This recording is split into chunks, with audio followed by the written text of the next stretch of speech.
Hello friend, welcome back to my YouTube channel मनोवैज्ञानिक पाठशाला। मनोवैज्ञानिक पाठशाला में आप सभी भावी शिक्षकों का एक बार पुनः स्वागत है। आज की जो हमारी क्लास है वो है बुद्धि। क्या है? बुद्धि। आज हम पढ़ेंगे बुद्धि क्या है तथा बुद्धि की परिभाषाएं क्या है। अच्छा, जब बुद्धि का हम चर्चा करते हैं तो सबसे पहले जो बुद्ध शब्द का प्रयोग किया था वो इंग्लैंड के एक वैज्ञानिक थे जिसका नाम था फ्रांसिस गाल्टन। कहाँ के वैज्ञानिक थे? इंग्लैंड के, है ना। इंग्लैंड के एक वैज्ञानिक थे जिसका नाम था फ्रांसिस गाल्टन। इन्होंने सर्वप्रथम बुद्ध शब्द का प्रयोग किया था 1885 ईस्वी में। 1885 ईस्वी में इंग्लैंड के एक वैज्ञानिक थे फ्रांसिस गाल्टन, जिन्होंने बुद्ध शब्द का प्रयोग किया, है ना। कह सकते हैं कि शिक्षा के क्षेत्र में सबसे प्रथम बुद्ध शब्द का प्रयोग जो है फ्रांसिस गाल्टन ने 1885 ईस्वी में किया था, है ना। अच्छा, ये तो पता होगा कि सबसे पहले प्रयोग किसने किया था। और दूसरा जो है प्रश्न उठता है कि बुद्ध कैसा संप्रत्यय है। संप्रत्यय दो प्रकार के होते हैं, एक मूर्त, दूसरा अमूर्त। मूर्त और अमूर्त में फर्क क्या है? मूर्त वो होता है जो हमें दिखाई देता है, जैसे ये पेन, ये मूर्त है। और हमारी जो आवाज है वो अमूर्त है, वो हमें देख नहीं सकते, केवल हम सुन सकते हैं, है ना। तो जो बुद्धि होती है वो हम देख नहीं सकते, इसलिए वो कैसा संप्रत्यय है? वो अमूर्त संप्रत्यय है ना। बुद्ध एक अमूर्त संप्रत्यय है। बुद्ध कैसा संप्रत्यय है? बुद्ध अमूर्त संप्रत्यय है। भैया मूर्त और अमूर्त में क्या है? मूर्त वो है जो हम दिखाई दे, जैसे एक हाथी देखते हैं तो हमारे दिमाग में एक संप्रत्यय, उसका एक आकृति आ जाती है। आकृति आ जाने से हमें पता चलता है कि एक बड़ा विशाल काय जानवर है, उसके पास 4 पैर है, एक सूंड है, एक पूंछ है और बहुत मोटा सा लंबा सा है ना। तो जैसे ही आकृति हम जैसे हाथी को देखते हैं, हमारे दिमाग में एक संप्रत्यय बनता है कि हाँ, हाथी में ये सारी खूबियां होती हैं। परंतु जो अमूर्त होता है उसको वो जो है हमें दिखाई नहीं देता, इसलिए उसकी हमारे शरीर पर, हमारे अंदर कोई संप्रत्यय नहीं बन सकता, उसे हम केवल महसूस कर सकते हैं, है ना। इसलिए बुद्धि को हम देख नहीं सकते, तो बुद्धि एक अमूर्त संप्रत्यय है। अच्छा, बुद्धि रहती कहाँ है ना। अगला प्रश्न है कि बुद्धि रहती कहाँ है। तो बुद्धि होती है हमारे मस्तिष्क में। बुद्धि कहाँ रहती है? बुद्धि हमारे मस्तिष्क में रहती है। बुद्धि मस्तिष्क में रहती है और बुद्धि एक अमूर्त संप्रत्यय है, इसलिए बुद्धि का हम मूल्यांकन नहीं कर सकते। जो बुद्धि है उसका मूल्यांकन नहीं कर सकते हैं, केवल मापन कर सकते हैं। बुद्धि का मूल्यांकन नहीं किया जा सकता, केवल मापन किया जा सकता है ना। बुद्धि का मूल्यांकन नहीं किया जा सकता, केवल मापन किया जा सकता है। अच्छा, ये तो हुआ बुद्धि। अब बुद्धि कहते किसे हैं? तो बुद्धि को हम कह सकते हैं कि जो विभिन्न प्रकार की मनुष्य की योग्यताएं हैं उनका ही नाम ही बुद्धि है ना। कह सकते हैं विभिन्न प्रकार की योग्यताओं का नाम ही बुद्धि है। अब योग्यता क्या है? योग्यता जैसे लर्निंग, अधिगम क्षमता यानी अधिगम की योग्यता, है ना। अमूर्त चिंतन की योग्यता, मूर्त चिंतन की योग्यता, मानसिक योग्यता, है ना, निर्णय की लेने की योग्यता। जो योग्यताएं हैं इनको हम कहते हैं बुद्धि। कहा जा सकता है कि जिस व्यक्ति में जितनी अधिक योग्यताएं होती हैं वह व्यक्ति उतना ही ज्यादा बुद्धिमान होता है। अर्थात कह सकते हैं कि हमारी जो सारी योग्यताएं हैं उनका नाम ही बुद्धि है। और वर्तमान में ये वर्तमान धारणा थी, जीवन की समस्याओं को हल करने का गुण ही बुद्धि है। ये तो पहले की मान्यता थी कि विभिन्न योग्यताओं का नाम ही बुद्धि है। परंतु जो वर्तमान मान्यता थी बुद्धि को लेकर, वर्तमान मान्यता जो बुद्धि को लेकर थी वो आई कि मनुष्य की जो जीवन में तमाम समस्याएं हैं उनको हल करने का गुण ही बुद्धि है।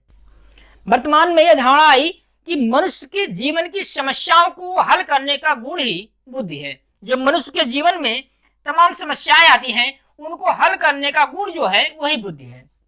मनुष्य के जीवन में कई समस्या आती है, जैसे समायोजन की समस्या, है ना, अधिगम की समस्या, है ना, या विचार कहीं जाने की समस्या, या तमाम समस्याएं जीवन में आती रहती हैं जो उनको जो हल करता है उसी का नाम ही बुद्धि है। यानी कह सकते हैं कि मनुष्य अपने जीवन की समस्याओं को जितने बेहतर तरीके से, जितने अच्छे प्रकार से हल कर सकता है, कह सकते हैं कि मनुष्य उतना ज्यादा बुद्धिमान है। अच्छा,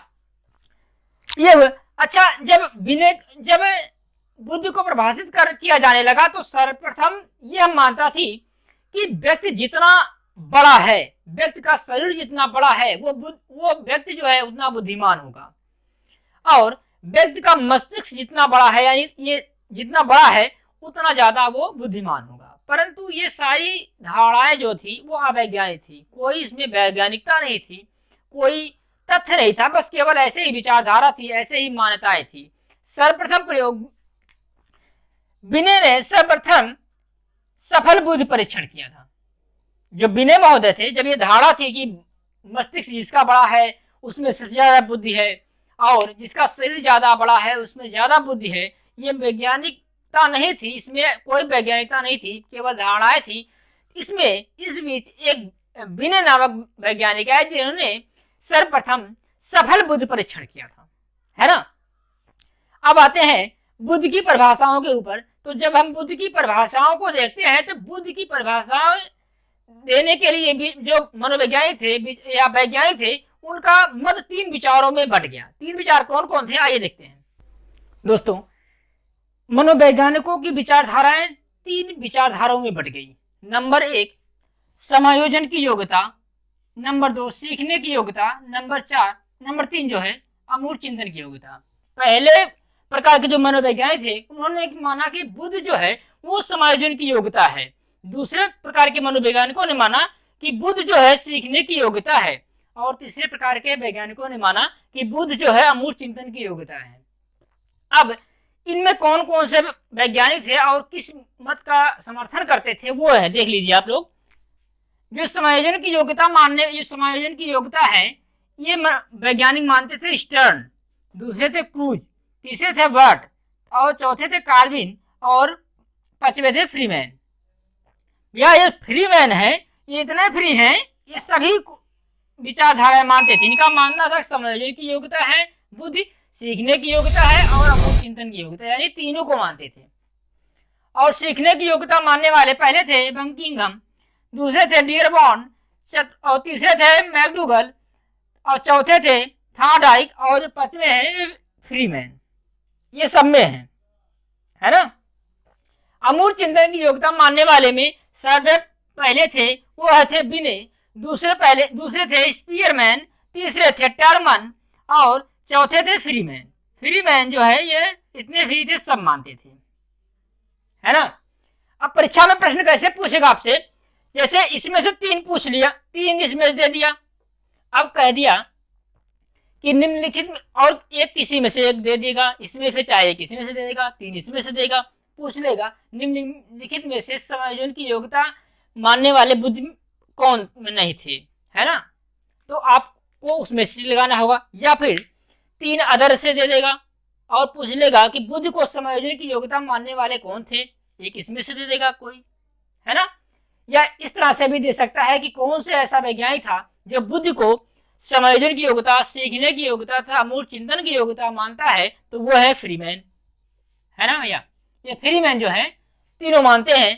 तो इस तरह से प्रश्न आपसे पूछेगा, या तो तीनों इसमें से दे देगा, एक किसी और से दे देगा, या तो एक किसी और से देगा, तीनों इसमें से दे देगा। इस तरह से अलग अलग क्वेश्चन पूछ लेगा। जैसे मान लीजिए अगर 3 इसमें से देता है, एक इसमें से देगा, अब पूछ लेगा सीखने की योग्यता कौन नहीं मानते, तो आपको जो इसमें से देगा वो या फिर इसमें से देगा उसको बताना रहेगा, है ना। तो भैया अगर ये इतना आप लोग याद कर लेते हैं कि कौन से वैज्ञानिक ने कौन सी विचारधारा को समर्थन दिया, तो आपको इनकी परिभाषा याद करने में बहुत सारा समर्थन होगा। अब जैसे स्टर्न महोदय हैं, इनकी जब परिभाषा आएगी तो समायोजन की योग्यता जरूर आएगी। अब इसी प्रकार से कुर्ज, वर्ट, कार्विन और फ्रीमैन, अगर फ्रीमैन को भी छोड़ दीजिए, चारों को अगर आती है परिभाषा तो इसमें समायोजन की योग्यता अवश्य रहेगी। इसी प्रकार से अगर सीखने की योग्यता आती है तो बकिंघम, डियरबॉर्न, मैकडूगल और थॉर्नडाइक, है ना भैया। अगर ये चारों होते हैं तो इसमें सीखने की योग्यता अवश्य रहेगी। अगर बिना स्पीयरमैन और टर्मल की परिभाषा पूछती है तो अमूर्त चिंतन की योग्यता अवश्य रहेगी, है ना। और अगर ये पूछता है कि समायोजन की योग्यता, सीखने की योग्यता और अमूर्त चिंतन की योग्यता, तो ये रहेगा। अब कुछ परिभाषाएं हैं इन लोगों की जो मुख्य मुख्य परिभाषाएं हैं, आइए देखते हैं। दोस्तों, बुद्धि को परिभाषित करने वाले वैज्ञानिक जो थे उनका मत जो है यानी विचार 3 भागों में बढ़ गया। जैसे समायोजन की योग्यता मानने वाले, सीखने की योग्यता मानने वाले तथा अमूर्त चिंतन की योग्यता मानने वाले। इन तीनों भागों में बढ़ जाने के बाद यानी 3 विचारों में उनका विचार बढ़ जाने के बाद उनकी अपनी अपनी परिभाषा आई। अपने अपने विचारों में जो कुछ परिभाषाएं आपके लिए लाभप्रद है, आपके लिए आवश्यक है, वो हम देखते हैं। दोस्तों, वैज्ञानिक 3 विचारों में विभक्त हो गए।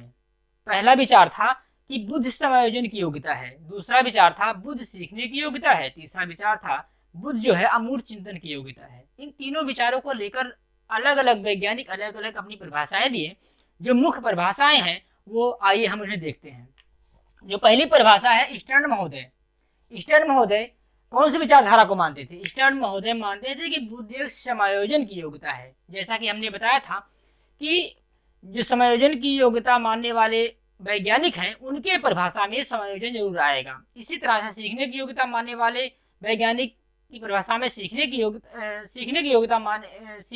आएगी और अमूर्त चिंतन की योग्यता मानने वाले की परिभाषा में अमूर्त चिंतन की योग्यता आएगी। आइए देखते हैं कि स्टर्न महोदय कहते हैं जीवन की नवीन समस्याओं के प्रति समायोजन करने की सामान्य चेतन क्षमता ही बुद्धि है। अच्छा, समायोजन क्या है? आइए देखते हैं।